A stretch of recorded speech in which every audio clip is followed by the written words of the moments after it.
Nous recevons notre collaborateur sportif, journaliste au quotidien, Dave Hensley. Dave, ça va bien? Oui, super. Oui, tu es un des plus vieux ce matin à l'émission. Ben oui, là, ça ne me rajeunit pas, effectivement.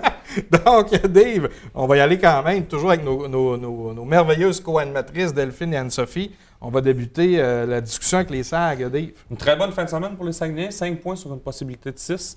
On commençait ça avec une défaite en fusillade de 6-5 à Bécomo. Okay. Les Saguenayens qui perdaient 4-1, ont quand même fait une belle remontée, mais on n'a pas réussi à aller chercher le point supplémentaire.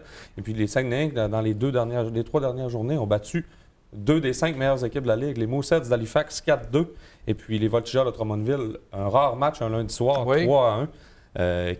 Kevin Climat, encore une fois, qui a été la bougie d'allumage des Sags. Dans les 3 rencontres, a marqué 2 buts. Maintenant, 8 buts à ses 5 dernières rencontres. Dans les 2 victoires face à Halifax et Drummondville, 66 arrêts sur 69 tirs pour Zachary Boutillier. Les Saguenayens qui s'approchent du 14e rang. Ben oui. On est rendu à 1 point des Wildcats de Moncton, mine de rien. Et puis il reste encore 6 rencontres aux Saguenayens d'ici la fin de la saison. Je pense que les SAG peuvent surprendre en série. À jouer comme ils jouent présentement, on devrait peut-être continuer au Palais des Sports. Bien, effectivement, je pense que ça aide un petit peu les Saguenayens, parce qu'on joue toujours dans les mêmes paramètres, des glaces qui se ressemblent, mais je pense que du côté des autres équipes, les équipes de tête, on prend des notes, et puis je pense que s'il y a une équipe qu'on veut absolument éviter, c'est probablement les Saguenayens là, en séries éliminatoires. Probablement. Puis là, tu parlais des climats tantôt. Est-ce qu'ils sont de retour l'an prochain? Parce qu'ils fonctionnent à plein régime. Là. Les attaquants de 20 ans ne seront pas de retour l'année prochaine.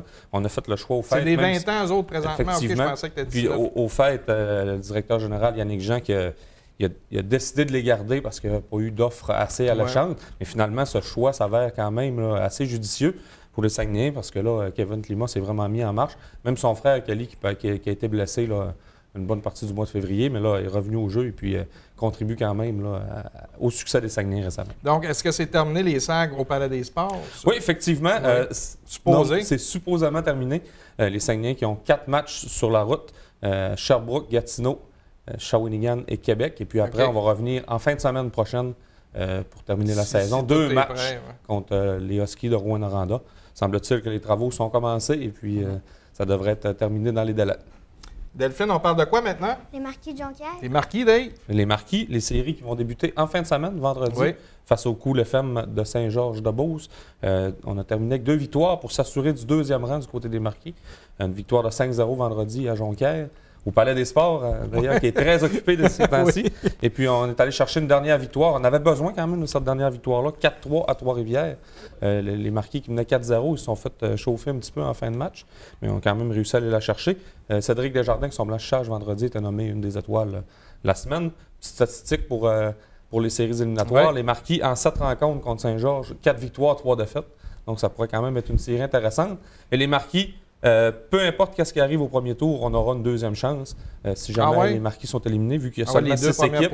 Donc, les 2 équipes qui seront les plus avancées au classement, qui perdront au premier tour, auront une 2e chance dans la série de la 2e chance. C'est sûr que dans une ligue à 6 équipes, c'est pas nécessairement facile d'avoir un format de série qui plaît à tous. Mais ils ne pouvaient pas faire 1-6... Effectivement, c'est ce qu'on fait, mais à la fin, il reste seulement 3 équipes. Ah, ben donc, oui, c'est vrai. Il manque une équipe. Vrai, t'as raison. Donc, on va chercher cette équipe-là dans les équipes éliminées qui auront une 2e chance. Une prédiction de ton côté? Je pense que les Marquis vont l'emporter. Ça va être serré, hein? Donc, je pense que Saint-Georges devra aller chercher 1 ou 2 matchs dans cette série. Je dirais peut-être les Marquis en 6. En 6? Bonne prédiction, moi, c'est ce que je pense. Un classique, les Marquis en 6. Oui. Anne-Sophie, un autre sujet qu'on discute avec Dave ce matin, ça serait quoi? Avec les élites. Les élites? Oui, les élites, la saison qui a pris fin dimanche, une défaite de 5-3 face aux Cantonniers de Magog. C'était l'élimination. Les Cantonniers qui l'ont emporté en 4 rencontres. Quand même, les élites ont remporté un match.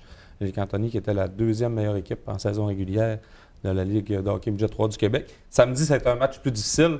Les Cantonniers qui l'ont emporté 5-1. Et puis, pour prendre les devants dans la série 2-1.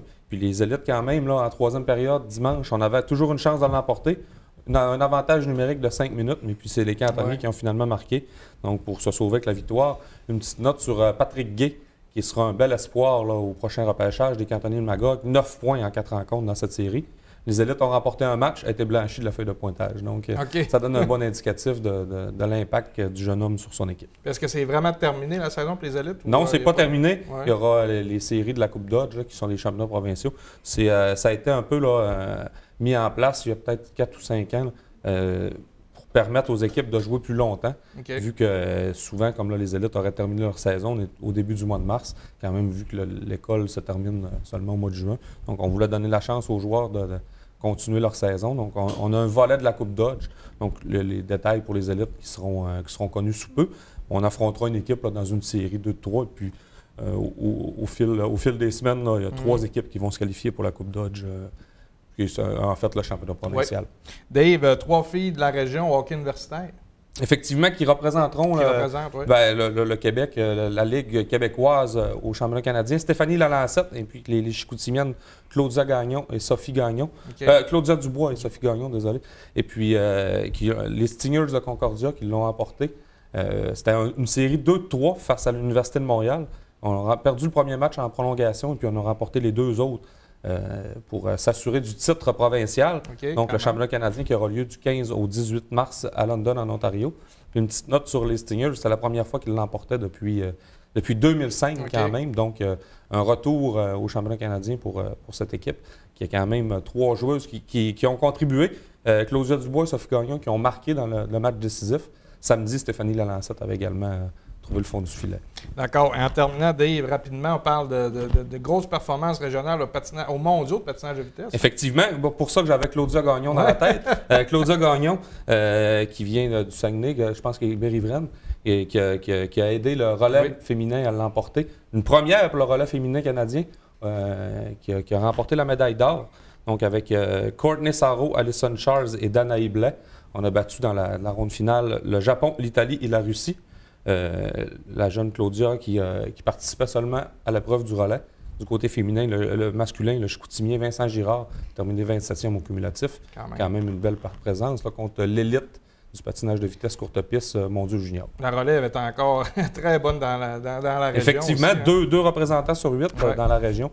Donc, on a de la relève pour les filles qui vont prendre leur retraite bientôt. Oui, donc, ça sent bien. Les filles, vous avez trouvé ça intéressant? Oui. Oui. Est-ce que vous avez des questions au niveau du journaliste? Est-ce que c'est quelque chose que vous aimeriez faire plus tard au niveau du sport? Vous avez l'air passionné de sport. Mais peut-être du hockey. Journaliste en hockey? T'aimerais ça faire? Ouais, peut-être. T'aimerais ça, toi, Delphine? C'est-tu quelque chose qui peut t'intéresser plus tard de couvrir les événements sportifs? Peut-être du basket. Là. Du basketball. Dave, as-tu déjà couvert du basket? Oui, effectivement, ça m'arrive quand même régulièrement. C'est sûr que dans la région, c'est le hockey là, qui est roi et maître. Mais quand même, ça nous arrive. Il faut être quand même effectivement multitâche. Là, je veux dire que dans mon année, je vais passer du soccer au basketball, au baseball, au golf, au curling. Donc, quand même, là, être très polyvalent là, quand on travaille pour un média régional. Dave, merci beaucoup. On se voit la semaine prochaine. Toujours un plaisir. Merci. À la semaine prochaine.